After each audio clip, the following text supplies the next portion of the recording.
So இப்போ அடுத்ததாக டிவிக்கில் யார் யார் சார் இணையறாங்க? ஏன்னா நிறைய பேர் தகவல் கேள்விப்படுறோம். நிறைய பேர் வந்து இணைய போகிறாங்க. பாதி பேர் வந்து விஜய் சார் கூட இருக்கணும். ஒரு ஃபேம்க்காக பாதி பேரும் வராங்க அப்படின்னு கேள்விப்படுறோம். இது எப்படி ஃபில்டர் பண்ணுறாங்க? எப்படி பார்த்து போயிட்டு இருக்கு? யார் வராங்கன்றது என்னால் இப்போ சொல்ல முடியாது. ஏன்னா வராங்க. ஒருத்தருக்கு மூலியமாகவும் வராங்க. இப்போ போன வாட்டி பார்த்தீங்கன்னா, செங்கோட்டையன் மூலியமா நிறைய பேர் சேர்ந்திருக்காங்க. திரு அருண்ராஜ் அவர்கள் மூலியமா செஞ்சிருக்காங்க.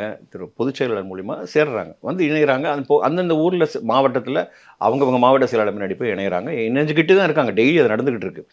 இப்போ நான் வந்து என் மூலியமா நான் சொன்ன போறது வந்து எனக்கு தெரிஞ்சு வந்து நான் பெருமைக்கு சொல்றீங்க. மோர் தென் 1000 பேர் இருக்காங்க. 1000 பேர் இருக்காங்க. நான் ஃபில்டர் இணையறதுக்கு வெயிட் பண்ணிட்டு இருக்காங்க. ரெடி. இணையத்துக்கு வெயிட் பண்ணுறாங்க. அதுக்கு ஒரு தருணம் வரணும். ஸோ நான் என்ன சொன்னேன்னா, டிவிக்கே வந்து போனவங்க எல்லாரையும் தூக்கி உள்ளே அப்படி வச்சுக்கும் அப்படின்றதுலாம் கிடையாது. அது சட்டம் இருக்குது, கட்டமைப்பு இருக்குது. அண்ட் அது வந்து பொதுச் செயலாளர் அவரோட கண்ட்ரோல். அவர் என்ன பார்த்து பண்ணுறாங்களோ அதான்.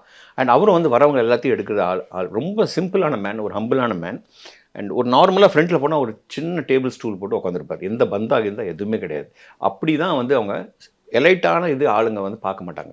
நிறைய பணம் தரேன் சார், நான் வரேன் சார், அப்படிலாம் வந்து அங்கே சான்ஸே இல்லை.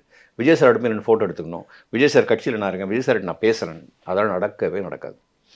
போனால் மக்களுக்காக நீ என்ன பண்ண போகிற, நீ என்ன பண்ணியிருக்கிறதுக்கு முன்னாடி உன்னோட ட்ராக் ரெக்கார்டு என்ன பண்ணி இங்கே வந்தால் இதான் போஸ்டிங் எதுவுமே கேட்டு வரவங்களுக்கு அங்கே ஒன்றுமே கிடையாது.